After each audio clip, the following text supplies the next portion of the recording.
Pour ceux qui regardent la Formule 1, est-ce que les Grands Prix récents vous ont marqué? Personnellement, j'ai commencé à regarder la Formule 1 très tard, pardon. Donc je peux pas vraiment me faire d'avis là-dessus. Mais ce que je peux vous dire, c'est que j'ai quand même été marqué par notamment la victoire de Charles Leclerc à Monaco, ou alors la remontada de Max Verstappen au Brésil 2024, et encore plein de petites courses comme ça, qui ont été clairement très très belles. Mais le Grand Prix que je vais vous parler aujourd'hui, ça n'a pas été les pilotes le problème. Loin de là, loin de là. Le Grand Prix que je vais vous parler aujourd'hui a été notamment une clonerie par une organisation qui s'appelle la FIA. La FIA, qu'est-ce que c'est? C'est tout simplement l'organisation qui s'occupe des règles, de mettre les pénalités, qui s'occupe tout simplement en fait du code de la piste, très clairement en F1. Et la FIA, voilà, au fur et à mesure des années, pose quelques petits problèmes. On peut notamment citer Abu Dhabi 2021, on peut aussi citer Monza 2022 où il y a quand même eu quelque chose de très très bizarre. Il y a eu la blague de l'Autriche 2023 avec toutes les track limits. Mais aujourd'hui, je vais vous parler du Grand Prix d'Austin 2024, un Grand Prix où Lando Norris était à 52 points de Max Verstappen, et Lando Norris était en chasse tout simplement pour ce titre de champion du monde. Il faut savoir qu'à ce moment-là de la saison, Verstappen avait une avance colossale sur tout le monde. Voilà, il était et la Red Bull aussi était beaucoup trop forte en début de saison. Mais plus on avançait, plus il y avait les Ferrari, les Mercedes aussi, et les McLaren surtout qui revenaient. Et donc Lando Norris, en arrivant au GP d'Austin, arrive avec 52 points, avec plusieurs luttes très très féroces face à Max Verstappen. Et donc là on se dit, qu'est-ce qui va encore se passer au Grand Prix d'Austin? Donc là, on commence en qualification. Austin, il faut savoir que Max Verstappen n'avait pas gagné depuis 8 courses, si je me trompe pas, donc ça faisait quand même très très longtemps pour Verstappen qui avait enchaîné 5 victoires en 4 courses. Oui, 5 victoires en 4 courses, donc ça faisait quand même pas mal, on va dire. Surtout qu'en 2023, Red Bull, donc l'année d'avant littéralement, Red Bull avait eu 21 victoires sur 22 courses. Et la seule course non gagnée, c'était Ferrari, à Singapour, voilà, tout simplement. Mais on n'est pas là pour parler de la saison 2023. Donc 2024, comme je le disais, Verstappen n'avait pas gagné pendant un long moment, et on arrive en qualif sprint. Et étonnamment, la Red Bull se porte plutôt bien, voilà, elle est pas trop mal, Verstappen est plutôt rapide avec sa Red Bull, il surperforme très clairement, et c'est ça sa qualité, on le verra plus tard dans la vidéo, c'est que il est capable de surperformer avec ses voitures, surtout avec la Red Bull, puisque la Red Bull c'est une voiture qui est tout simplement typée Verstappen, voilà. Son style de conduite est tellement particulier en fait, que Red Bull avait décidé très tôt de faire une voiture développé pour Verstappen. Voilà. Et par exemple, les deuxièmes pilotes comme Tsunoda, Lawson n'y arrivent pas avec la Red Bull tout simplement puisque elle est trop. En fait, c'est un style de pilotage trop particulier. Et donc Verstappen arrive en qualif sprint, il prend la pole position et il gagne également la course sprint.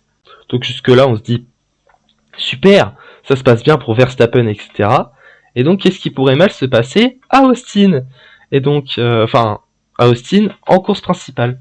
On arrive en qualification, Verstappen reprend la pole position, une nouvelle fois, et Lando Norris, juste derrière lui, il veut prendre la tête de la course. Donc là, on voit le départ, et Lando Norris va tenter de doubler Max Verstappen au virage 1, et c'est là où déjà tout commence. Verstappen pousse très clairement Lando Norris hors piste, ce qui pousse donc Lando Norris à partir hors piste, ainsi que Max Verstappen. Verstappen s'en sort bien, il reste quand même devant Lando Norris. Et les deux Ferrari qui passent devant, du coup, Verstappen et Norris. Les deux Ferrari qui étaient 3 et 4, ils étaient sur la deuxième ligne. Et on a Leclerc qui passe en tête, et Sainz également qui passe. Non, Sainz n'était pas passé, pardon, excusez-moi. Je me suis mélangé un petit peu. Mais bref, du coup, à ce moment-là, Leclerc est en tête. Sainz double aussi Max Verstappen, les Ferrari étaient clairement plus rapides ce week-end. Et ils font leur course tranquillement, il n'y a pas trop d'embuscade, pardon. Voilà, Verstappen reste devant Norris avec un petit gap. Et à un moment, on voit George Russell qui essaie de doubler du coup Valtteri Bottas. Et c'est là où on comprend déjà que la FIA n'était pas réveillée du bon pied. Bon, malheureusement, c'est le cas depuis maintenant 4 ans. Mais voilà, la FIA quand même, petit souci. Russell pousse Valtteri Bottas hors piste. Russell qui tente un dépassement sur Bottas. Ça échoue. Russell qui pousse Bottas hors piste. Russell, assez logiquement, se prend 5 secondes de pénalité pour avoir poussé Valtteri Bottas hors piste. Donc là, on se dit, c'est une pénalité totalement justifiée, hein, et c'est vrai, hein. C'est à moins qu'on utilise le fameux let them race, mais dans ces cas-là, c'était 5 secondes de pénalité. Jusque-là, on se dit, il n'y a pas de problème. Jusqu'au moment où Lando Norris revient sur Max Verstappen, et là, on a clairement 6 tours où Verstappen et Norris se mettent sur la gueule. Voilà, il n'y a pas d'autre mot. Verstappen et Norris, on dirait que c'est la 3e guerre mondiale à Austin. Ils se battent corps et âme. Lando Norris tente un dépassement sur Max Verstappen. Et c'est là où c'était un petit peu le bordel. C'est-à-dire que Max Verstappen va pousser Lando Norris hors piste, clairement. Mais Verstappen va aussi aller hors piste. Les deux se retrouvent donc hors piste avec Lando Norris qui double quand même Max Verstappen, même après être hors piste, mais les deux étaient hors piste. Donc à ce moment-là, on aurait pu se dire, bah, on met une pénalité aux deux à la limite. Ou alors on met juste une pénalité à Verstappen, qui certes était devant, et c'est là où je pense qu'il y a eu un petit cafouillage, c'est que Verstappen était légèrement devant en arrivant au virage, et donc Verstappen, il avait le droit de prendre le virage comme il voulait. Et ça, je l'entends. Mais, on arrive quand même à un moment où il y a un problème. C'est-à-dire que Russell, tout à l'heure, on voit clairement que Russell était devant au moment d'essayer de doubler, donc il pouvait prendre le virage comme il voulait. Certes, il avait poussé Bottas hors piste, mais lui, il était resté sur la piste. Alors que là, même si Verstappen était devant et que il avait clairement le droit en fait de prendre le virage comme il voulait, il a poussé Norris et lui-même hors piste. Mais c'est pas ça, je justifie pas la pénalité, ça c'est... Dites-moi en commentaire si vous pensez que la pénalité était juste. Et du coup, là où Russell avait poussé Bottas et s'était pris 5 secondes, là c'est Verstappen qui pousse Norris hors piste, hein, clairement. Et à 2 tours de la fin, on apprend quoi? Que c'est Lando Norris qui est pénalisé. Donc là, il y a quand même un gros problème au niveau de la FIA.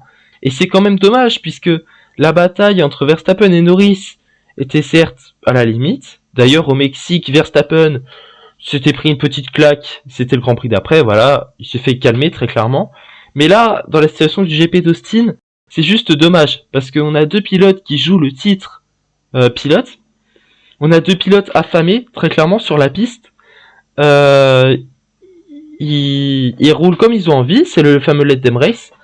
Et là où Monza 2019, si vous vous rappelez bien, Leclerc-Hamilton, ils se battaient de façon très très dure, mais il n'y avait pas de pénalité puisque il y avait le fameux let them race.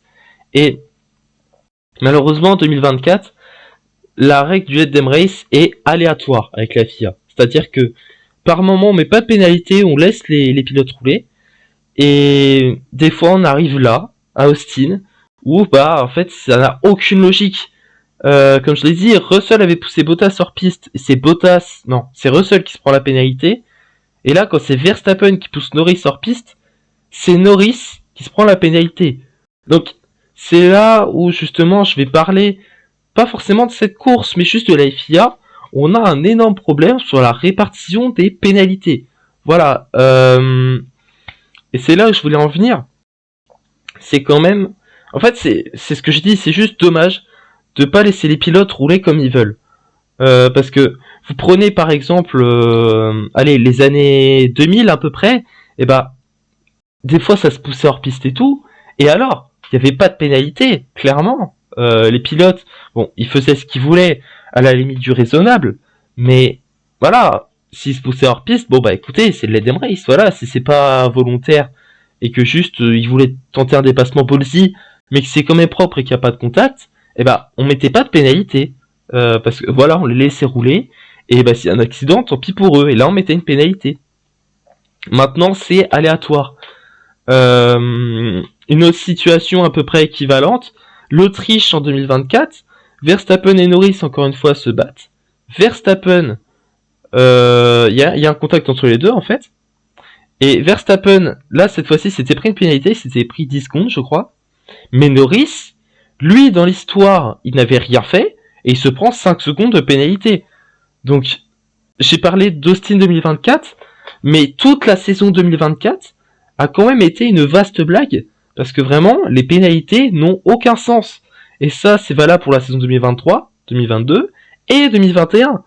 En fait, c'est depuis que Mohamed Ben Sulayem, pardon, et Michael Masi un petit peu aussi, sont arrivés à la tête de la FIA, que c'est devenu du n'importe quoi les pénalités. Maintenant, les pilotes n'ont pas le droit clairement de rouler comme ils veulent. Pour ceux qui suivent Hydro, la vidéo est fortement reprise. Enfin, pas fortement, mais voilà, c'est le même style, je voulais tester ça. Et dans tous les cas, c'est juste un sujet que je voulais traiter, puisque c'est quand même dommage, honnêtement, d'en arriver là. Dites-moi ce que vous en pensez en commentaire. Et j'espère que cette vidéo vous aura plu.